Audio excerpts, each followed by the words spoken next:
Hello everyone, welcome. So before we begin, just a quick disclaimer. If you hear background noises, almost like digging sounds, there are people working in the garden. So that's what that is. So I turned 33 on the 7th of September, and this year also marks 10 years of me being on my art journey. So taking my art very, very seriously. And so obviously, I've been in a very reflective mood. My life right now looks nothing like I thought that it would look like at this point.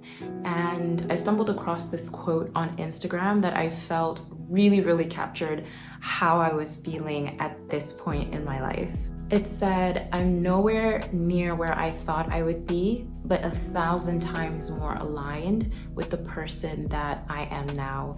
And that is just the perfect sentiment for what I am currently experiencing and what life feels like for me right now. I'm looking around and I'm like, this is not the picture that I had in my head of what 33 would look like, but at the same time, I've never felt more myself than in this particular season of my life. It has been quite a journey, I'll tell you, getting to this point, and I just wanted to make this video to share some of the lessons that I gained along the way, because I really felt this pressure to have it all figured out by now. And I have made so many shifts and so many transitions, and I just wanted to put this video out there for anyone who might be feeling the same pressure, feeling like maybe they're behind in life. Life doesn't look the way that you thought it would at this point, or maybe you don't even know what you want to do, what you should be doing, but you're just generally feeling behind. I wanted to share some of my lessons and insights in the hopes that they might help some of you out there. So as we have our little chat, you'll be watching me render this illustration right here. So grab your favorite drink. I have an iced coffee because I need it. It's getting so hot here in Malawi, and I totally envy you guys in the Northern Hemisphere that are going into autumn right now. I am such a cozy vibes girly. And so I just love cooler weather. So this heat, it's not for me. Anyway, grab your favorite drink, get cozy, draw along if you want to, and let's dive right in. So before we dive into the actual topic of this video, I wanted to share a little bit about the illustration that I am working on, because I feel like it perfectly illustrates the points that I am going to be making in this video. No pun intended, maybe a little bit. You're going to see two different kinds of time lapses for this particular illustration, and I'm going to explain why in a minute. But really quickly, the illustration itself took me about 9 hours and 13 minutes to complete, and where it started and where it ended up, two completely different places. So initially, I had planned for this to just be a simple character sketch. I had recently gone through a creative slump, and I wanted to ease my way back into the process of illustrating again, and there were a lot of new things that I wanted to try. And so I was just like, okay, let's keep it simple and start with a character sketch. But I got carried away. And I also really wanted to challenge myself to create more story-driven illustrations. And so that's where this idea for this illustration came from. Just a girl on a university campus, you know, and I just thought that, oh, maybe it's her first day of school and like, how is she feeling? So I just wanted to capture that moment. I'm also trying to figure out my workflow when it comes to my illustration process, because I did kind of like feel like I needed to go back to the drawing board, start over. And so I wanted to figure out, you know, what is the process that feels good to me? What kind of workflow do I enjoy? And so there was a lot of experimentation with this piece. So initially I had planned to only record the blocking in and rendering stage of the illustration. But as I was working on it, I did the sketch, and then I was going to do a refined sketch and then start blocking in and rendering. But before I did the refined sketch, I thought, let me also do a color sketch. Because with me, I find that trying to figure out the colors as I go is really, really difficult, and I find it very overwhelming. So I was like, let me create a color map ahead of time so that when I do get to the blocking in stage, I already know what I'm doing. But when I had finished the color map phase, I realized, I was like, I don't want to now refine this sketch and then start blocking in and rendering. It just felt like I was adding additional steps. So I was like, I'm just gonna paint over. I'm gonna paint over the color sketch. And so that's the point that this first time lapse ends, after I've blocked in a rough idea of the colors. So now we'll dive into the screen recording portion and start chatting a little bit about today's topic. I thought a good place to start would be thinking about where this pressure to have everything figured out by a certain point in our life comes from. And what came to mind for me was two places. These are probably not the only two places where this kind of pressure comes from, but these are the two that really came to mind for me. And the first is when we compare ourselves to other people. So this is where we're kind of looking around to people who are similar to us, maybe similar stages in life, similar age, and we're kind of getting a sense of what everybody is doing in order to sort of determine how we are doing. That's not necessarily bad in and of itself, but we are going to chat a little bit more about when this kind of morphs into something that is unhealthy or unhelpful. The second place that I think this pressure comes from is the expectations of others. So I think comparison is kind of like horizontal level, and then expectations of others feels like it's like, you know, vertical, so top down, where maybe we have people we look up to who are sort of pressuring us to accomplish certain things, or maybe society as a whole, which hovers over us and is saying that, oh, you need to be at this certain point, and has its own values and standards for what our lives should be like at a certain season. And so we can feel like if we don't measure up to the expectations of others, or our lives don't look like our peers who may be in similar positions to us, then we are somehow failing, and we don't want to fail. So we're constantly aiming to accomplish certain things by certain times so that we don't spend the rest of our lives feeling like we are failures. Here's why I think giving into this pressure really doesn't make sense. Reason number one, if we are looking around at our peers and comparing ourselves to them, I think it's okay when we're trying to get an understanding of what is possible for us. I think it can be a good thing when you feel like, oh, maybe only this is possible for me, and then you see somebody doing something that you want to do and you didn't even know that was possible. So for the purposes of inspiration, it's a really good thing to see people who are similar to you, and when it feels expansive, it can be very positive. But a lot of us don't leverage comparison in that way. A lot of us usually compare ourselves as a measure of our worth. You know, it's kind of tied into how good we are as people.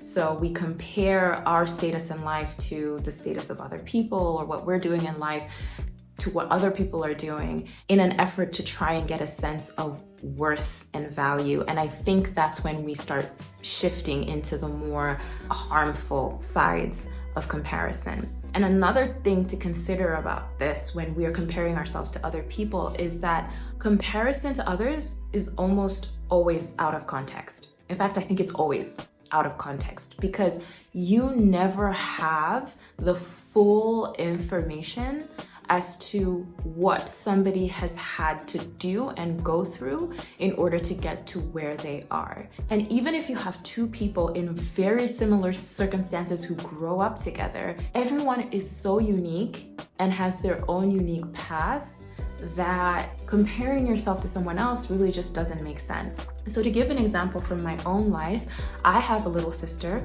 who is not so little because we're like 10 months apart. So apparently we are called Irish twins. And as a result, we were raised as twins. Like, we look nothing alike, but we are so similar in so many ways. She insists that we look alike, but I'm telling you, we look nothing alike. But our mannerisms and our energy is very, very similar. So most people who have known us all our lives, they do call us like the twins because we are just so similar in our mannerisms and the things that we do. She's also an incredibly creative person. She's a graphic designer. We have the same sense of humor. We kind of were at the same level school-wise all throughout. We just grew up more or less doing the same things, hanging around the same people. But at the same time, her and I are very different.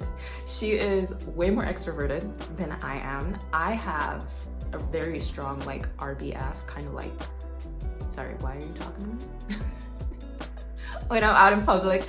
So we're quite different, but I did feel a sense of us being compared quite a bit as we were growing up. Not necessarily from my parents, but kind of like society as a whole. I feel like this happens a lot where we just compare people to each other. And so I always kind of felt like we were being compared and, you know, developed quite a few insecurities, you know, like about my abilities. And, you know, she was much better at school than me and again, more sociable.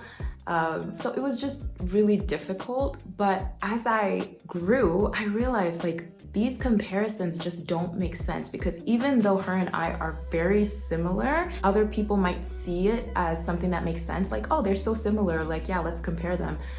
We're still very different people with very different goals and very different desires. At the end of the day, I really had to get to the point where I understood that my life is unique and I have to learn to trust my own path. I can learn from other people, but ultimately my path is going to look the way that it looks, and it may look like I'm behind to other people or it may look like I'm ahead, but at the end of the day, the timing of my life is perfect. If I was able to accomplish something earlier than I could have right now, then that would have happened. But if it hasn't happened, then there's probably more that I still need to learn, other factors into it, probably a lot of stuff that I don't know that needs to be figured out. So I've really come to a place where I've learned to focus and trust the timing of my own life and not compare myself to anyone. Like, it just doesn't make sense. Another reason why I feel like this pressure doesn't really make any sense is because if you make a decision based off of the expectations of other people, then at the end of the day, you are the one who has to live in the consequences of that decision, not the other people. Again, another example from my own life. Like I mentioned, me and my sister were both very creative people. And she's always known that she wanted to be a graphic designer. And when she told our parents, they were kind of like, oh, okay, yeah. But what is that exactly? You know, like, how are you gonna support yourself? Like, how do you make money doing that? So at the time, I really wanted to be an architect. Now, my father, he's a lawyer and he has his own law firm, and he's never put any pressure on me and my sister to be something that we're not or do something we don't want to do. And I feel like I was very lucky in that regard to like be born to non-typical African parents. But I do live in a context in a society where that pressure was still sort of pressed on me. And as somebody who's very sensitive to this energy of other people, people would constantly be like, oh, you know, but then who's gonna take over your father's firm? And like, you know, somebody needs to take on the mantle because he's started a good work. And I, as an aspiring good elder daughter, took it upon myself to do that. So purely for the sake of other people and giving into the expectations of others, I decided to pursue law as a career. Bruh. That was a very expensive decision, first of all. And I was the one who had to live in the consequences of that decision. I was the one who had to go to law school, sit in those classes, prepare for those exams that I didn't even enjoy or didn't even like. And I looked around and I was like, wow, the people that I did this for are not even here. So it's so easy to sit in the bleachers and like, you know, point down at the players in the game and be like, y'all should do this. Can't you see the ball? The ball's right there, man. And so the people in the stands can be like, you should do this and you should do that. And they might get a lot of enjoyment from watching you do the this and that, you know, they said you should do. A lot of people were like, oh, wow, you're a lawyer, wonderful. But I was there in the field. I was the one having to kick that ball out in the heat. And I was like, at the end of the day, I would not have chosen this game if it were up to me. And so that is what I mean by the fact that when you make decisions for other people, you are the one who has to live in the consequences of that decision in the day-to-day, not those people. So you need to ask yourself, can I take responsibility, full responsibility for all the things that are gonna come with me making this choice purely to please other people? Because at the end of the day, the applause from everyone was not enough to really justify why I was doing this, when in another world, I never would have made that choice. So that's another reason that, you know, this pressure that we feel like, oh, we should do something with our lives and we should be at a certain point in our lives. When it's coming from other people, we really have to stop and sit and question that. Like, am I really gonna give into that and make decisions that are gonna affect the rest of my life that I will have to live in? And those people ain't gonna be there. Those people probably are not gonna help me when I hit those roadblocks and challenges that naturally come with life. So that was a huge eye-opener for me. So the third reason why I think this pressure just doesn't make sense is because a lot of us actually don't know ourselves well enough to be able to accurately state what we want and determine the kind of time frame it's going to take in order for us to achieve that. Also because life inherently is unpredictable a lot of the times. So most of these things can feel pretty arbitrary to say, oh, I'm going to accomplish this by a certain deadline. But a lot of the times we don't even truly know ourselves well enough to be able to say, this is what I truly want. And I think the reason for that is because ideally, when we are growing up, we grow up in an environment where we have caregivers that are very attuned to who we are. So they're paying attention to all our cues and they're responding to them in a way that mirrors who we are back to ourselves. So if I'm feeling sad, ideally my caregiver is going to mirror that back to me, like, oh, you're feeling sad. Okay, how can we make you feel better? So I'm getting that experience validated and I'm getting that experience accurately mirrored back to me. But a lot of times we grow up in environments that misattune to us. So maybe we're feeling sad, but our caregivers will come up and be like, you're not sad. No, you're fine, you're fine. So we're not actually getting information accurately about what's going on in our internal experience. A lot of the time what's actually happening is we are being projected upon. So maybe that day mom is really stressed and now you are really sad. And so mom is like, no, can't deal with your sadness right now. And so she's sort of projecting her experience onto yours. And if that happens a lot, like consistently, where you're constantly being misattuned to, you lose touch with yourself and you lose touch with your internal cues. And if you're anything like me, highly empathic, sensitive to the energy of others, you then kind of become dependent on your external world and other people to tell you who you are and to tell you what you should want and to tell you what you should be doing. Hence pursuing an entire legal career that I literally had no interest in. So the thing about this though, like losing touch with yourself and living your life in a way that's out of alignment with who you truly are, is I believe nature is this beautiful and perfect system, and we as human beings are part of nature. And so when we are not being true to who we are, I genuinely believe that creates an imbalance in the system. Like it goes off center in a way, and life then begins to bring things into your life and into your awareness to help you get back to who you truly are. And that process usually involves letting go of dreams and goals and desires that you thought you wanted, but actually weren't true to who you truly are. There is a quote by Brianna Wiest, I think is how you say her name, that I feel perfectly expresses this idea. And so I'm just gonna read it out to you. It says, "Sometimes we don't get what we initially want because we are actually meant for things that are far greater than we're letting ourselves believe." Ooh, sit with that for a minute. So rather than aiming for some arbitrary goal of have it all figured out by a certain point, here's what I think is more helpful to focus on instead. So a lot of the times we have been conditioned to pursue and chase after external things, but what we really need is usually internal.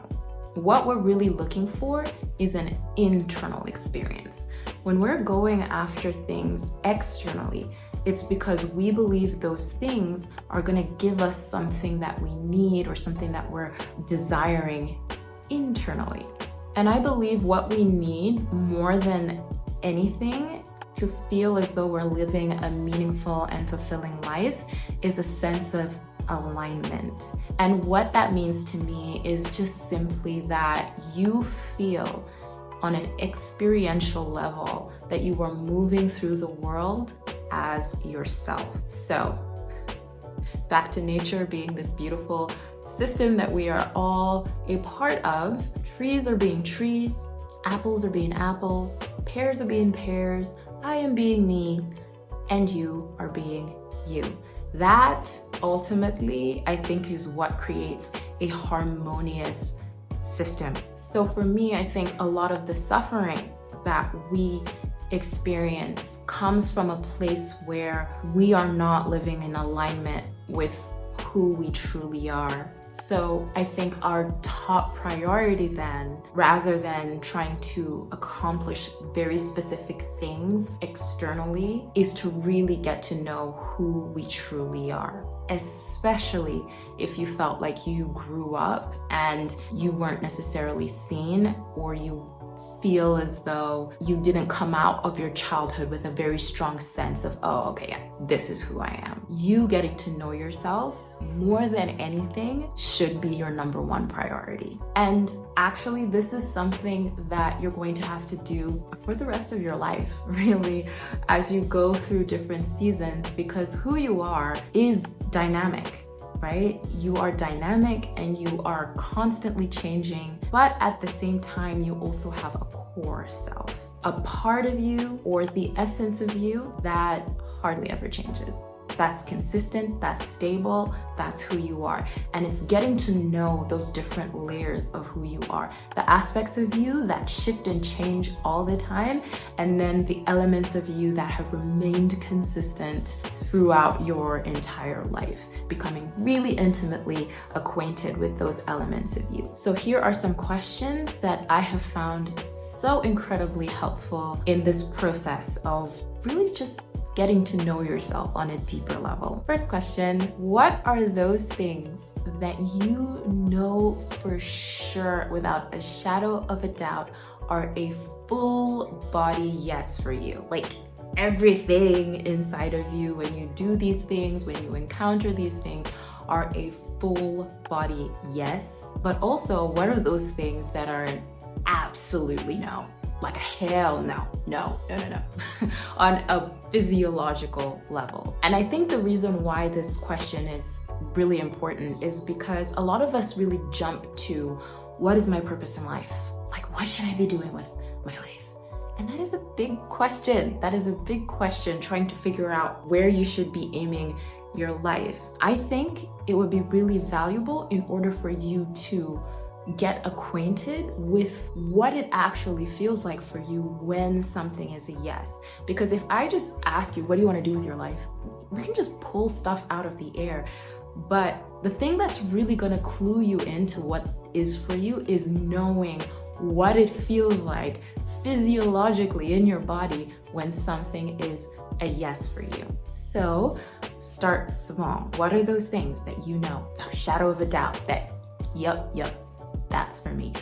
I will give you some examples about what those things are for me. So for me, it's things like a rainy day, you know?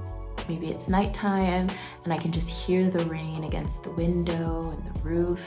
And maybe I'm watching something like a Korean drama, obsessed with Korean dramas, or I'm reading a good fiction book, like a fantasy novel, and maybe I have a nice warm drink and I'm snuggled in blankets.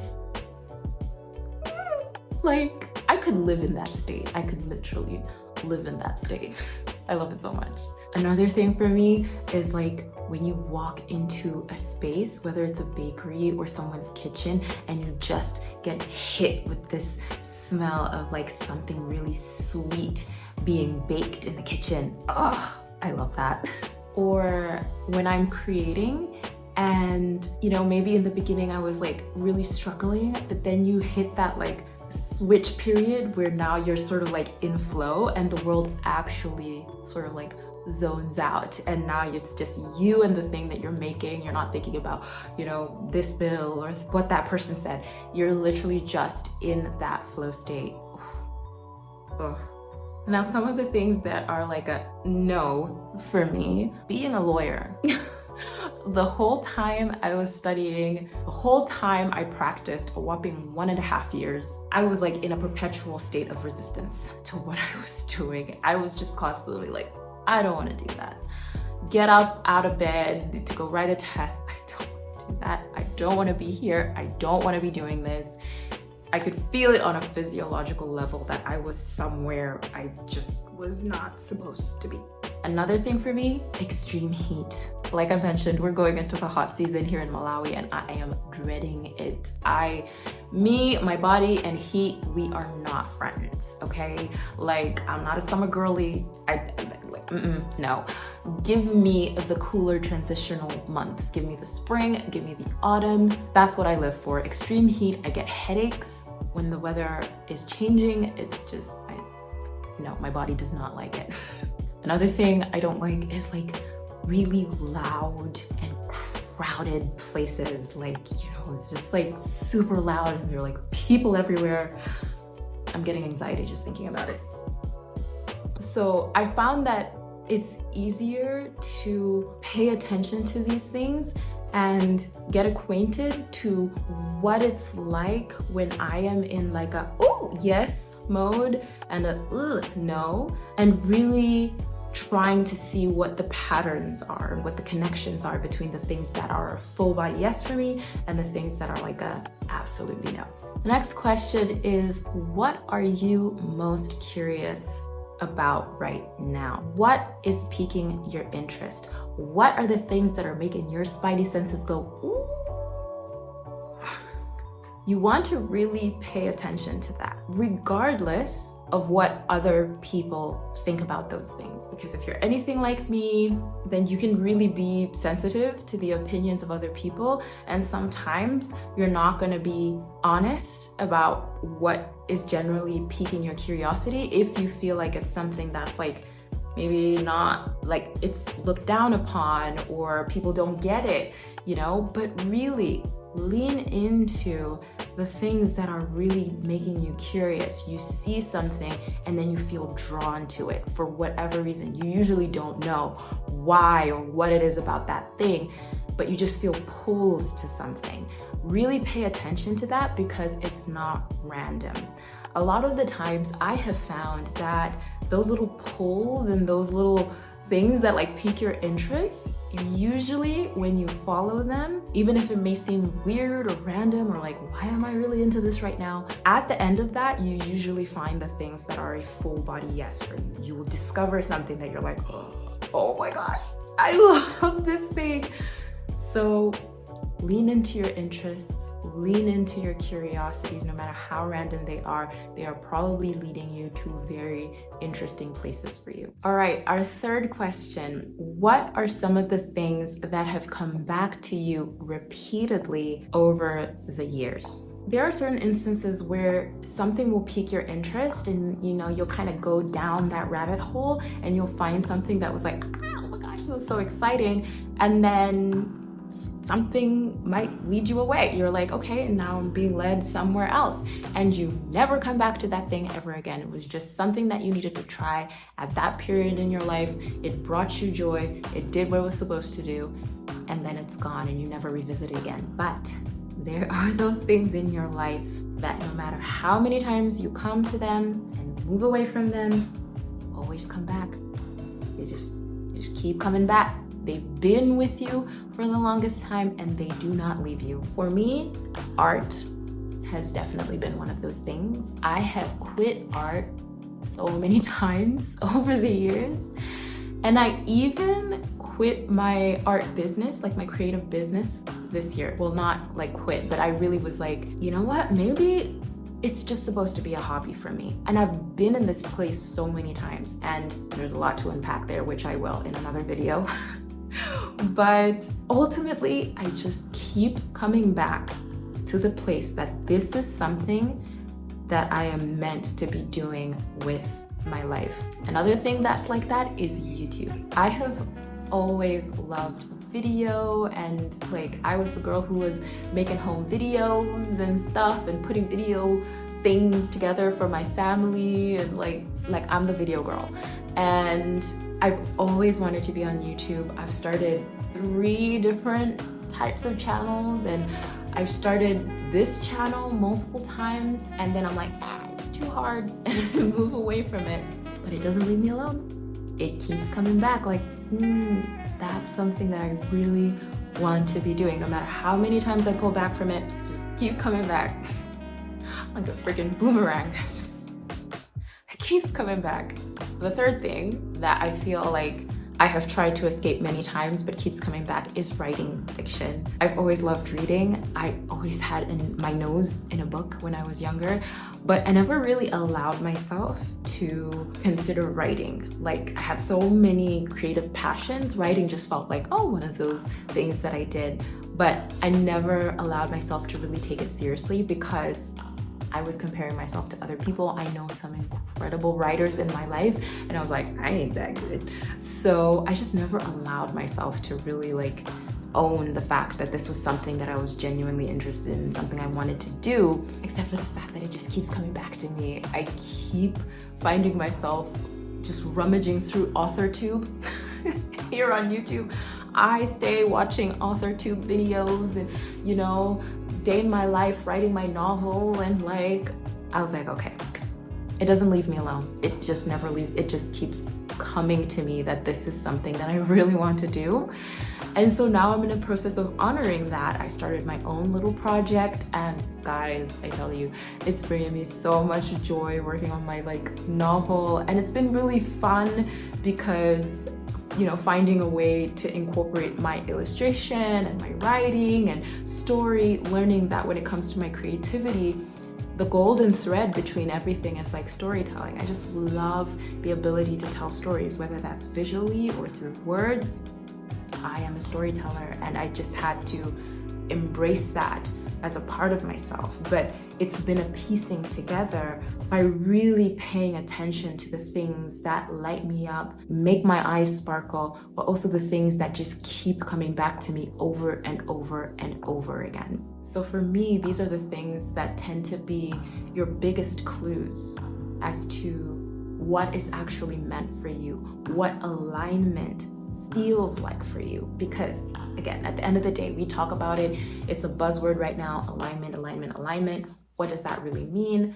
We need to learn for ourselves what that feels like. No one can tell you, hey, this is what alignment is for you. Only you can tell you, because again, you are the one experiencing your own life. So you have to know experientially what actually feels aligned.